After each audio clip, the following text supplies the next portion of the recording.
Alors nous voilà toujours dans l'exemple de l'outil LMNP, LMP, SCI, LIS. On va regarder ce qu'il faut négocier quand on va demander un emprunt à la banque. On va se positionner sur l'onglet numéro 2, tableau d'amortissement. Ce tableau d'amortissement a plus de données que le tableau d'amortissement que va vous fournir le banquier. Il est composé de plusieurs onglets, plusieurs zones.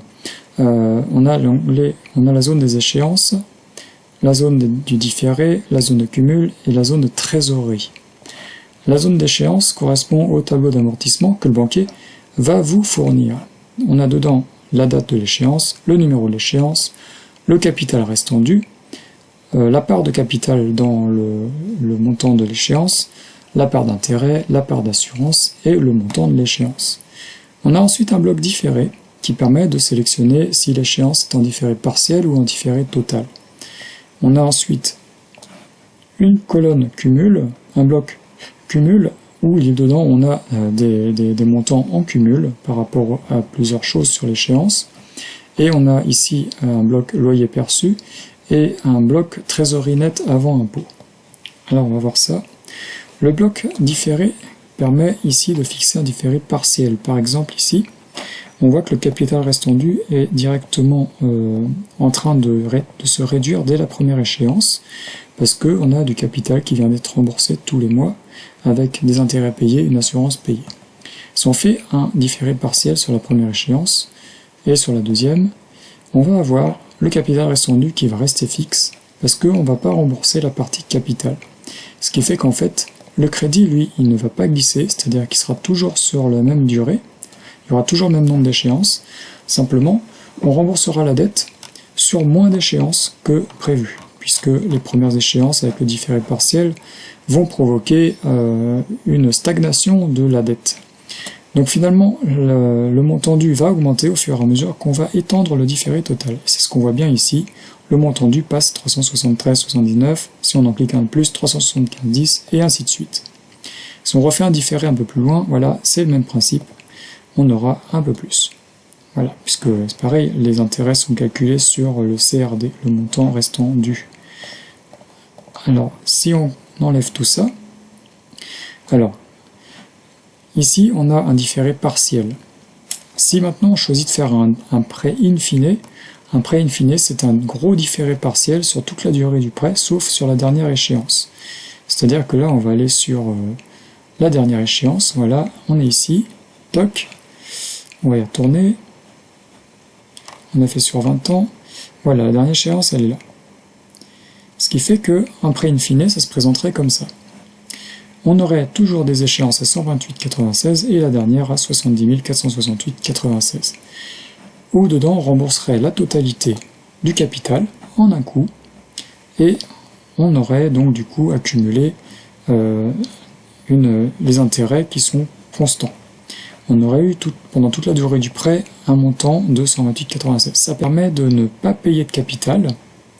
Alors, c'est comme si on l'extrayait finalement en cash flow, le capital, et du coup en cash flow, l'intérêt là-dedans, c'est de le placer le capital à un taux d'intérêt supérieur, et si possible nettement supérieur au taux d'intérêt de l'emprunt. Puisque là, vous allez vous faire rembourser en fait vos intérêts, tout simplement. C'est une technique intéressante, le prêt in fine, pour les investissements si on n'a pas besoin du cash flow. Ensuite, on va enlever le différé partiel et on va voir ce que donne le différé total. Le différé total, si on coche la première échéance, qu'est-ce qui se passe?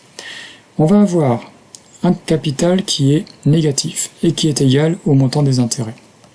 Et en fait, il n'est pas pris en compte dans le montant de l'échéance. Le montant de l'échéance, c'est uniquement le montant de l'assurance, dans le cas d'un différé total. Vous ne payez que l'assurance. Et donc les intérêts sont capitalisés sur le capital restant dû, c'est-à-dire qu'ils s'ajoutent à la dette, avec l'effet collatéral de beaucoup augmenter le montant de l'échéance et d'augmenter la dette, et surtout que vous allez payer des intérêts sur les intérêts. Des intérêts sur une dette ici qui a été gonflée par des intérêts eux-mêmes. Autrement dit, ça fait vraiment des intérêts sur les intérêts. Mais cette technique de différé total permet de faire quelque chose de très intéressant. On va mettre 12 échéances, c'est-à-dire un an de différé total. On va avoir une réduction d'échéance par rapport à l'échéance sans différé, qui sera intéressante. Et on va avoir du coup une extraction de capital ici de 233 €. Là ici en fait on ne voit pas la part de capital, on voit la part d'intérêt amorti négativement. La part de capital extraite elle est ici, on extrait 233,58 € de cash flow supplémentaire finalement. C'est le capital qu'on aurait dû rembourser à cette échéance là, qu'on n'a pas remboursé, et qui est parti dans notre poche du coup. Donc on cumule, ça donne ici, d'un point de vue montant des échéances, on va voir le cumul des échéances qu'on va payer à la banque. On va voir le capital amorti. Eh bien, tant qu'on est en différé total, le capital amorti, il est négatif, puisqu'il vient alourdir la dette. On a une réduction d'échéance ici, qui permet de voir que on va pouvoir générer 3 967,58 € de plus par rapport à si on n'avait pas fait de différé total. Et le capital d'échéance ou extrait en cumul, c'est-à-dire ça cumulé. Donc ça plus ça pour celui-là. Ça permet de voir ici tout le cash flow qu'on a pu sortir pendant le différé total. Dans la colonne loyer perçu, on va cocher tous les mois, ou plutôt on va décocher les mois où on n'aura pas de loyer, c'est-à-dire les mois où il y aura des travaux. Si on part sur 3 mois de travaux, on va décocher les 3 premières échéances. Et donc on va voir ici le cash flow net de charge, mais pas net d'impôt, c'est avant impôt, puisque les impôts sont calculés tout à la fin, donc on ne fait pas la boucle. Là c'est simplement net de charge. On voit que pendant les travaux, on apporte de l'argent pour financer, c'est la banque qui débloque, et donc normalement on s'en tire, et dès qu'on a un loyer qui rentre, on a du cash flow qui rentre, et là on a plus de cash flow que normalement, puisque on ne paye pas de capital et on ne paye pas d'intérêt. Donc là ça permet de régénérer la trésorerie. Voilà, c'est-à-dire que en 3 mois sans loyer et 12 mois de différé total, c'est-à-dire en 9 mois de loyer avec un différé total, on arrive à régénérer presque 3 600 € de trésorerie avant impôt. Voilà ce qu'il faut retenir de cet onglet. Ça vous permet de paramétrer votre stratégie en termes de différé en fin de compte, et de prendre en compte le temps de travaux. Donc dans le résumé différé, on va trouver plusieurs métriques.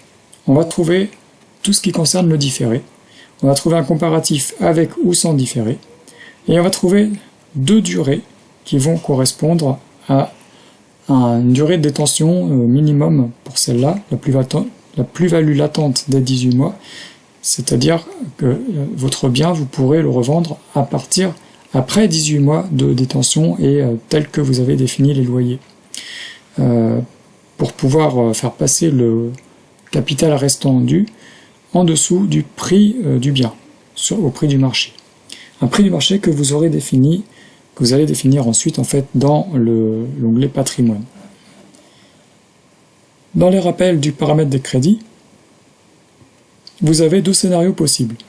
Vous avez le scénario que vous avez défini dans le budget, avec le taux d'intérêt et la durée, et vous avez un deuxième scénario, si vous décochez cette case-là, on prend en compte ce scénario-là avec ce taux d'intérêt et cette durée-là. Ensuite, vous avez la date de la première échéance pour pouvoir poser une date sur les échéances dans le tableau d'amortissement. Dans la prochaine vidéo, on va parler du patrimoine et du tableau de situation que vous devrez absolument inclure dans le business plan.